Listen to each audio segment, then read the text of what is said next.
Nebraska spring practice is fully underway, and fans are starting to get excited about this upcoming roster. But no positional group is getting as much love and hype as the wide receivers, and many people project this to be potentially the best room we've seen from Nebraska in over a decade. So in today's video, I'm going to break down every single wideout on Nebraska's roster, make predictions about this upcoming season, and then inevitably answer the question, will the Huskers wide receiver room be elite or not? So before we get into it, if you like the content, please hit that like button down below. It's completely free and it helps me out, along with subscribing to the channel if you don't want to miss out on the best Nebraska football and Nebraska recruiting content on YouTube. We have so much planned throughout the months of April, May, June, July, August, and then of course the 2024 season. So please hit that subscribe button to support Nebraska athletics. But let's just jump right into it, talking about this receiver room.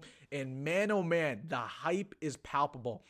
We saw that Rhule added a couple experienced transfers, but not only that, but you have a lot of quality freshmen and sophomore coming back to make this room what it is. Now, before we talk about some of these guys in detail, why is this important? Why is it important that Nebraska's room make a big step up in 2024? It all goes back to your true freshman quarterback, Lloyd.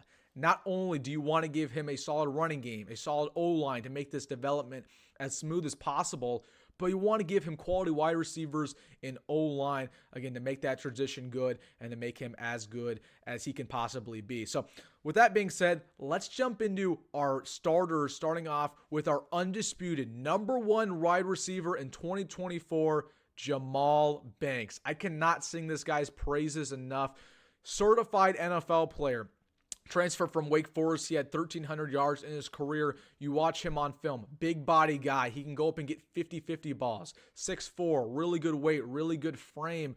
And I really have said when we were talking about his film, if he had better quarterback play last year, he would already be in the NFL, whether that was as a second-round pick, third-round pick, fourth-round pick. He would already be in the NFL. He would likely be being drafted this month in April.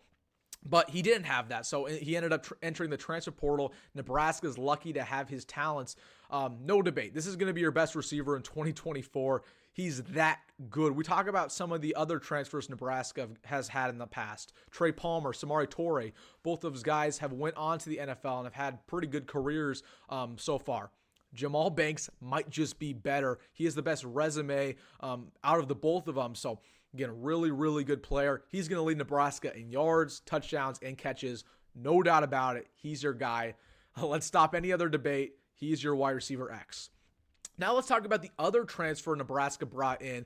A guy who's getting a little bit less hype, and this is Isaiah Neyor. Now, a guy who's had production throughout his career, 1,000 yards, but really the primary story with him has been his injuries, right? He banged up his knee at Texas, really has never got back from that.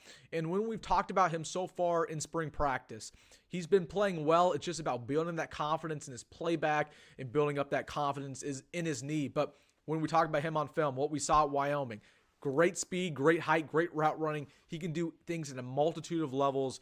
You feel good about Isaiah Neyor if he can be healthy and can build some confidence back up.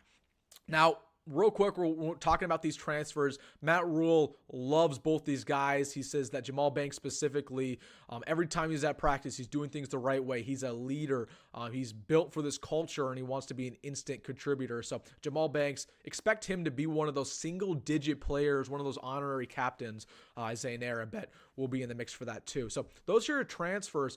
But what's arguably the more hyped up part of this receiver room is these freshman guys who are coming back for another year.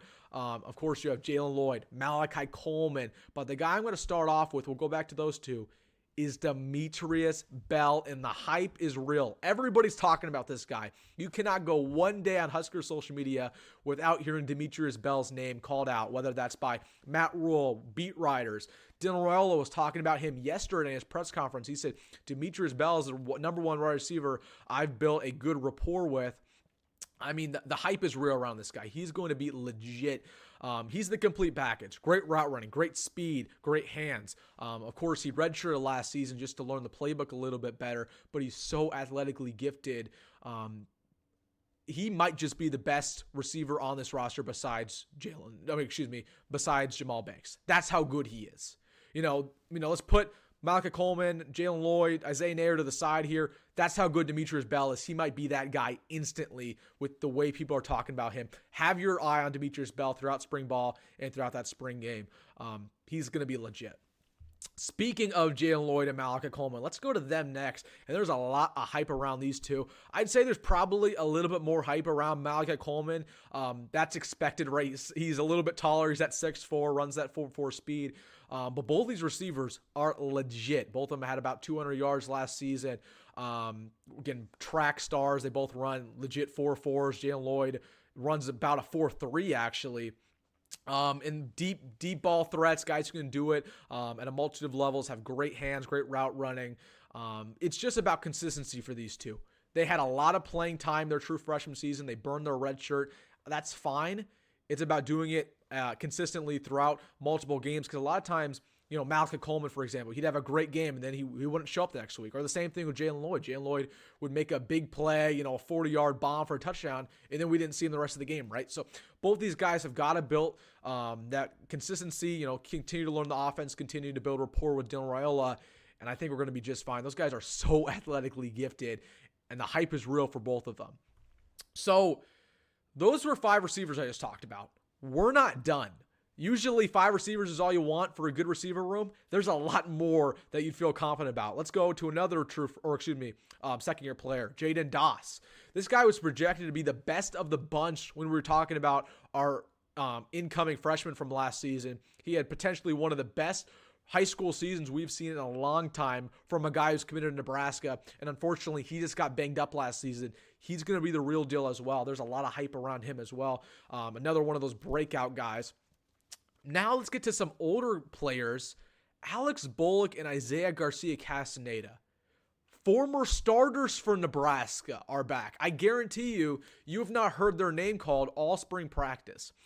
This is huge. Okay, this shows you that the wide receiver room is getting better when you have former starters for you not even getting discussed because they're not going to get that much playing time. Okay, not only are these guys leaders, these guys are dudes who have been with Rhule last year. They know the standard, but they're going to be quality depth pieces. Okay, that tells you how good this receiver room is, that you have quality players who are your 6th, 7th best guys. Man, I feel really good about having those guys on the bench, and we know that they can be solid receivers if they're getting playing time. So those are 8 guys. Now let's go to our 9th player, Jerian Boner. He's a guy who originally committed to Nebraska as a 4-star receiver. We moved him to tight end. We moved him to fullback. Now, according to Huskers.com, they moved him back to wide receiver. I think this is the correct decision. He was never built for fullback. He was never built for tight end. This is your traditional wide receiver X type of guy. Jerian Boner, former 4-star, another dude who's in the mix there. So that's 9 quality receivers. And then you have all your incoming true freshmen. Carter Nelson, who's likely going to play a flex wide receiver tight end role within year 1, is in the mix. You have Davon Hall, who's a early enrollee who's been playing well in spring practice. You have Isaiah McMorris. You have Ja'Cory Barney. Yeah. There is real talent behind this wide receiver room hype, and it's looking very good. So overall, when we're talking about these players, Jamal Banks is your receiver 1. He's going to have 1,000 yards. I believe Demetrius Bell to be the real deal. Now, do I actually think he's going to be wide receiver 2? Probably not. I think he's talented enough to be. But Demetrius Bell is going to be in the mix there. When we talk about Isaiah Neyor, he's a tough guy to predict. Really, really tough. Yes, super talented. Yes, super high ceiling. But injury, and especially his type of injury bug, that just doesn't go away. And when you haven't produced in 2 years, it's hard to predict him to produce again, right? So Isaiah Neyor, we'll see how he does. I actually don't think Isaiah Neyor is going to be one of your top 3 receivers in 2024. That's not a testament on him. That's a testament to how good this room is. Malachi Coleman, a guy who has such a high ceiling, right? 6'4", 4.4 speed, did really well when he got playing time last year. He's going to take another big jump. I expect him to be around that 400, 500 yard range. Same thing with Jaylen Lloyd. I primarily am looking for Jaylen Lloyd to be less of a deep ball threat. That was really what he was last year. He only caught balls on deep passes. He averaged 40 yards per catch. You want him to be more of that slot receiver, so hopefully we try that this year. Feel better about Malachi Coleman doing things not only as a deep threat, but as a wide receiver Y, wide receiver X. So feel good about Malachi Coleman. But this receiver room, super deep, super young, but there's also experience everywhere. Now, let's answer the question. Is the hype warranted? We have hyped up wide receiver rooms in the offseason before. Okay, almost every single year. We did it last year. We did it the year before. And to tell you the truth, we have not had a good receiver room since 2016. Like an actually good receiver room. Sure, we might have had one good receiver here or there, but it's never been a good room.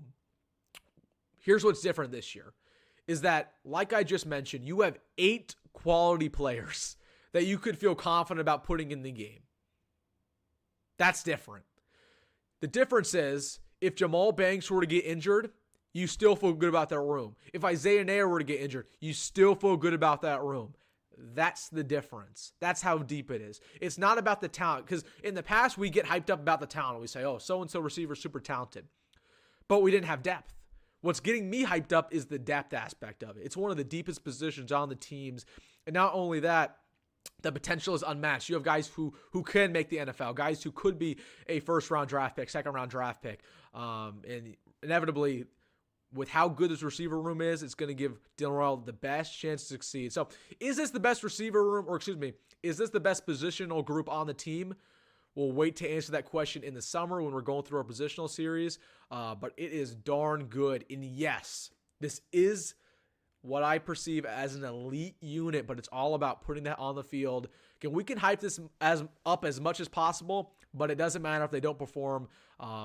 We have to see it. We have to see it on Saturdays. So I'm going to hold my tongue about hyping this unit up too much because there is some inexperience, but it's looking really good. And yes, I do think it's elite. So, man, this receiver room looking awesome. The hype is warranted. Let me know down below in the comment section, who are you the most excited about? Maybe a couple freshmen, maybe one of our transfers. Let me know down below.